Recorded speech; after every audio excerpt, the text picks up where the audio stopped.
Hello नमस्कार साथियों, आपका स्वागत है एक बार फिर से हमारे चैनल पे। तो साथियों, आज इस क्लास में देखने वाले हैं दिल्ली पुलिस परीक्षा के जीके जीएस के काफ़ी महत्वपूर्ण सवाल। तो साथियों, केवल हम आपका 5 से 6 मिनट लेने वाले हैं और आपका 2-3 नंबर दिलाने का वादा करते हैं 28 नवंबर के पेपर में। तो जैसा कि हमने पिछले 1-1.5 महीने से आपका प्रैक्टिस सेट प्रीवियस ईयर जो स्टार्ट किए थे, उसमें से काफ़ी फ़ायदा हुआ। हर एग्जाम में 1-2 सवाल देखने को मिला था। तो साथियों, एक बार फिर से हम आपके सामने लेकर आए हैं। तो दोस्तों, आप शुरू से लेकर अंत तक जरूर बने रहिएगा।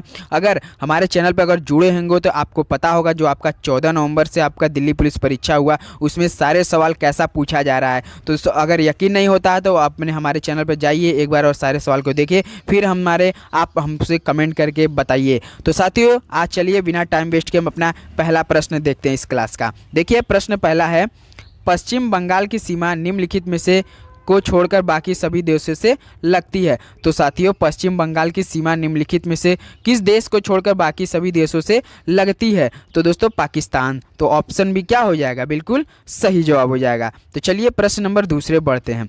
देखिए, प्रश्न दूसरा दिया है, फुलकारी कांथा चिकनकारी के प्रसिद्ध रूप है। तो साथियों, फुलकारी कांथा चिकनकारी के प्रसिद्ध रूप है कौन है दोस्तों? कढ़ाई है दोस्तों। तो ऑप्शन डी क्या हो जाएगा? बिल्कुल राइट ऑप्शन हो जाएगा। तो चलिए प्रश्न नंबर तीसरे बढ़ते हैं।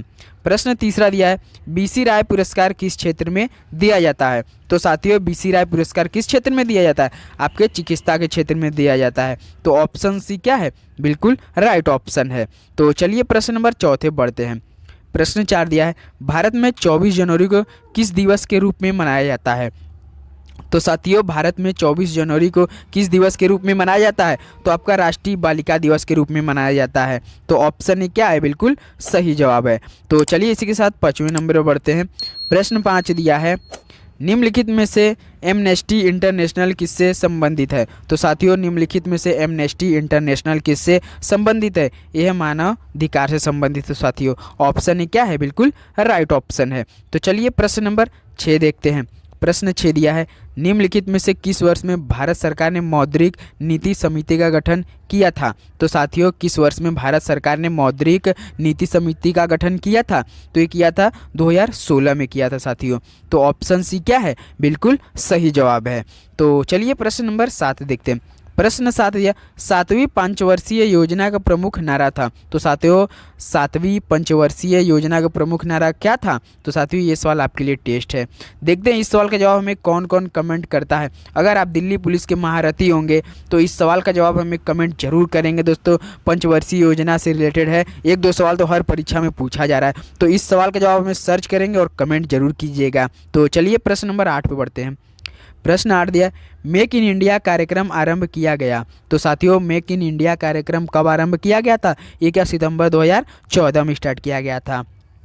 तो ऑप्शन भी बिल्कुल सही जवाब है। तो चलिए प्रश्न नंबर 9 देखते हैं। प्रश्न 9 दिया, वर्तमान में भारतीय संविधान के भाग 4A मतलब अनुच्छेद 51A में कितने मौलिक कर्तव्य निर्धारित किए गए हैं? तो साथियों, वर्तमान में भारतीय संविधान के भाग 4A में अनुच्छेद 51 जो ए है उसमें कितने मौलिक कर्तव्य निर्धारित किए गए हैं? तो साथियों, 11 किए गए हैं। तो ऑप्शन ए क्या है? बिल्कुल राइट ऑप्शन है। तो चलिए प्रश्न नंबर 10 देखते हैं। प्रश्न 10 दिया है, भारतीय संविधान का कौन सा अनुच्छेद लोगों के कल्याण को बढ़ावा देने के लिए राज्य को एक सामाजिक व्यवस्था बनाने का निर्देश देता है? तो साथियों, भारतीय संविधान का कौन सा ऐसा अनुच्छेद है जो लोगों के लिए कल्याण को बढ़ावा देने के लिए राज्य को एक सामाजिक व्यवस्था बनाने का निर्देश देता है? तो साथियों, अनुच्छेद 38 यही है दोस्तों। तो ऑप्शन डी क्या है जाएगा? बिल्कुल राइट ऑप्शन हो जाएगा। तो चलिए प्रश्न नंबर 11 देखते हैं। प्रश्न 11 दिया है, राष्ट्रपति अपना इस्तीफा किसे संबोधित कर देता है?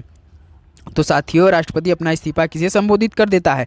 तो ये करता है आपका उपराष्ट्रपति को। तो ऑप्शन ए क्या हो जाएगा? बिल्कुल सही जवाब हो जाएगा। तो चलिए प्रश्न नंबर 12 देखते हैं। केंद्र एवं राज्य के बीच वित्तीय फिस्कल विवादों के निपटारे हेतु मुख्य एजेंसी है। तो साथियों, केंद्र एवं राज्य के बीच जो वित्तीय फिस्कल विवाद होता है उसका निपटारा हेतु कौन सा मुख्य एजेंसी है? तो साथियों, यह सर्वोच्च न्यायालय है। तो ऑप्शन ए क्या हो जाएगा? बिल्कुल सही जवाब हो जाएगा। तो प्रश्न नंबर 13 देखते हैं। भारत में स्थापित पहला उच्च न्यायालय कौन सा है? तो साथियों भारत में पहला उच्च न्यायालय कौन सा है? तो ये तो कलकत्ता है। तो ऑप्शन डी क्या हो जाएगा? बिल्कुल सही जवाब हो जाएगा। तो चलिए प्रश्न नंबर 14 देखते हैं। आज़ाद हिंद फौज का प्रथम सेनापति था। तो साथियों आज़ाद हिंद फौज का प्रथम सेनापति कौन था? तो मोहन सिंह थे। तो साथियों ऑप्शन ए क्या हो जाएगा? बिल्कुल राइट ऑप्शन हो जाएगा। तो चलिए प्रश्न नंबर 15 देखते हैं। निम्नलिखित में से किसे गांधी जी अपना राजनैतिक गुरु मानते थे? तो साथियों किसे गांधी जी अपना राजनैतिक गुरु मानते थे? तो मानते थे गोपाल कृष्ण गोखले को मानते थे। तो ऑप्शन डी क्या है? बिल्कुल सही जवाब है। तो चलिए प्रश्न नंबर 16 देखते हैं।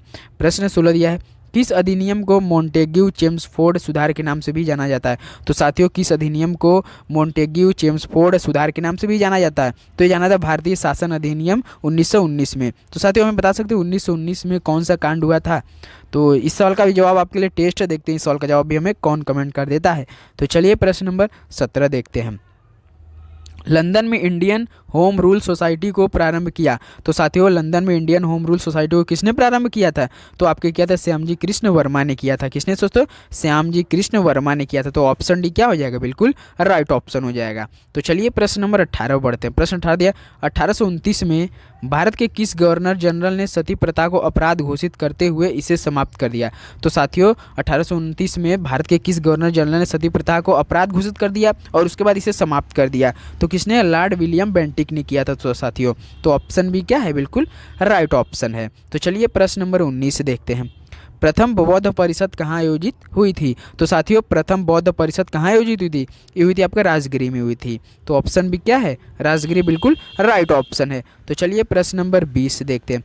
विश्व का सबसे बड़ा गर्म रेगिस्तान कौन सा है? तो साथियों विश्व का सबसे बड़ा गर्म रेगिस्तान कौन सा है? तो आपका सहारा है। तो ऑप्शन सी बिल्कुल राइट ऑप्शन है। तो साथियों हमने 1 से लेकर 20 तक सारे सवाल करा दिए हैं, जो कि आपके दिल्ली पुलिस परीक्षा के लिए जीके जीएस के काफ़ी महत्वपूर्ण सवाल होने वही सवाल हम कराते हैं जो आपके दिल्ली पुलिस परीक्षा में पूछा जा रहा है। तो उम्मीद दोस्तों इस क्लास में अगर आपके एक भी सवाल अच्छा लगे तो प्लीज़ हमारे चैनल को जरूर लाइक और सब्सक्राइब करिए। तो चलिए दोस्तों इसी के साथ मिलते हैं अगले वीडियो में। तब तक दोस्तों जय हिंद जय भारत, धन्यवाद।